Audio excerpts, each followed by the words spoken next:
Hello everybody, welcome back to the channel.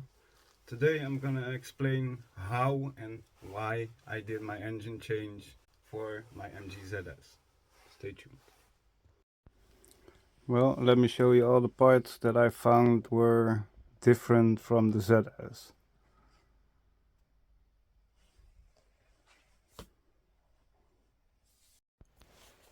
So let's start with the valve cover. Let me just take this one off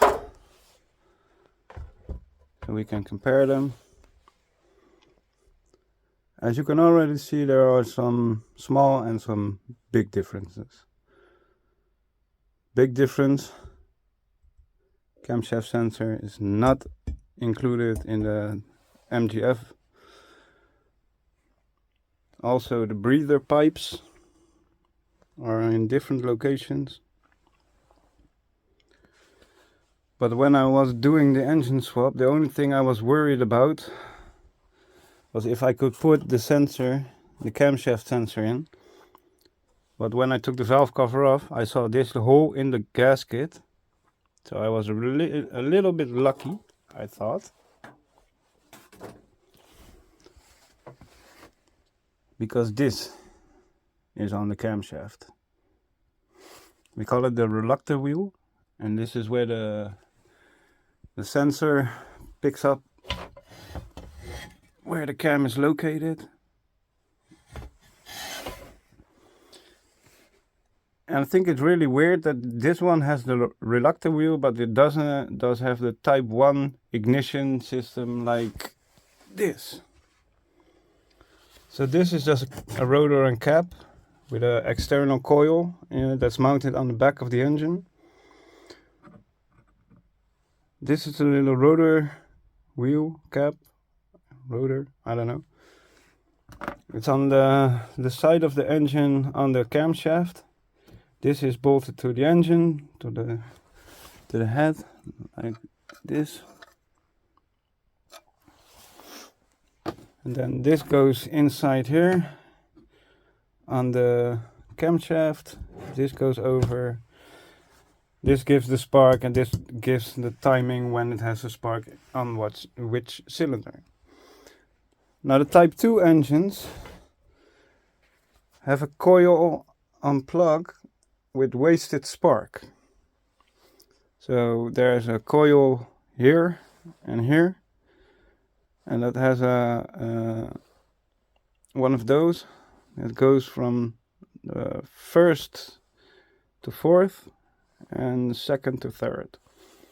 So when the first one is ignited, it also ignites the fourth one, and also the second one ignites the third one.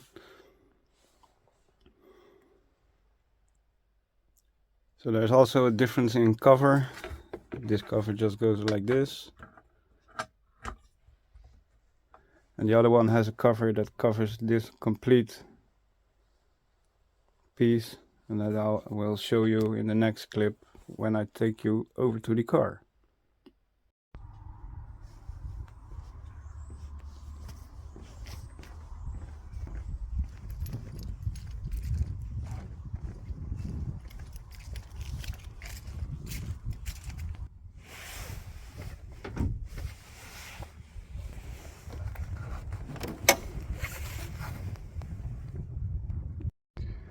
Now let's talk about the intake.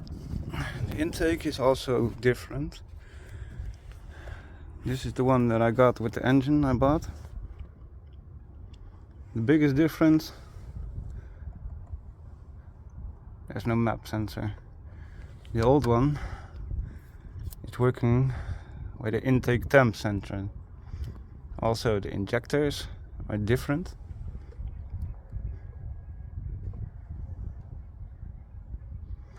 These are type 1 injectors. These are type 2 injectors. Also, the wiring harness for the injectors is only this for the MGFs.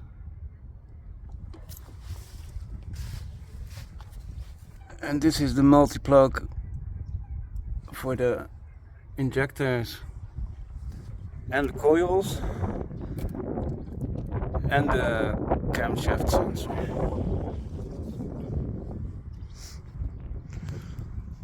Also, they came with a plastic throttle body.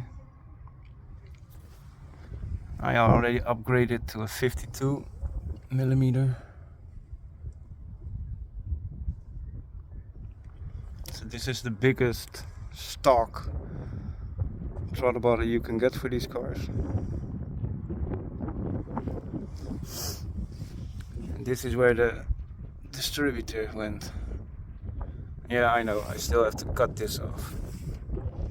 But I also have some TF135 cams that are going inside this engine very soon. The MGFs also have another exhaust manifold.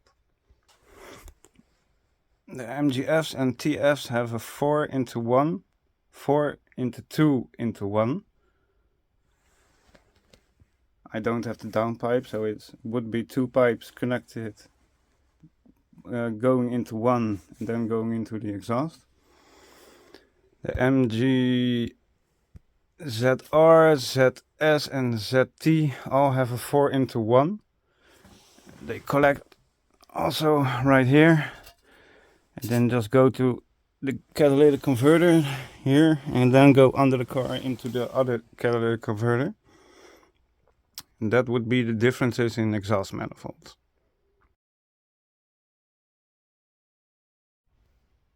So now let's talk about the back of the block and what I found was different and small changes that I made. So in the back of the block you will find that a few things are different than on the ZS engines. Of course, the dipstick and filling point. This one is bent to hell, so it's never gonna fill again.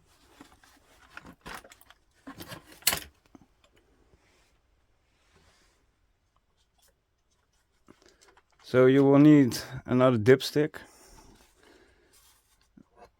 that goes in here, it bolts up to here, and then you have the thing to measure it on top. This stays the same. This is the same on all engines, all K series 1, these ones. And also the piping that goes on it is also different, because with the MGFs and the TFs it's 2-piece and it connects a little like this.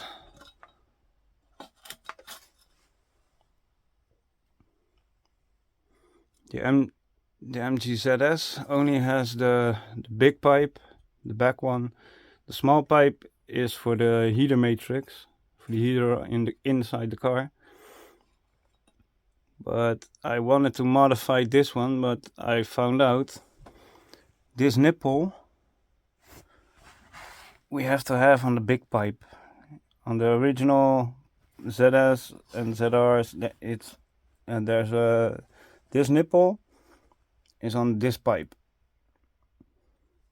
and so it doesn't work if you want to remain the heater, and I wanted to remain the heater because it's cold as hell here.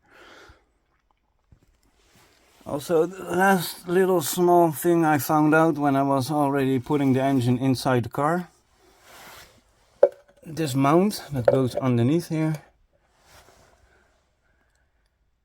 it's the same, it all bolts up. This diameter is like 2-3 centimeters smaller almost than the ZS ones, so I had to change mine over, and now it works. So that was the that was the differences I found out on the back of the block. And the last thing that I found out is that the engine mount is different on this side, because this one is a 2-bolt and on the ZS's it's a 3-bolt. So you will have to do a little modification also to the cover. And yeah, that's it, guys. And yeah, that's it, guys. So I will now show you clips I had from how I did my engine swap. Disclaimer, I had no engine hoist, I had no good jacks. I only had basic hand tools and I did everything by myself. So it's a little messy, but that's what you get when you're doing things alone. So enjoy, I'll see you at the end.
So that's how I did my engine swap on my ZS. I hope this could help somebody.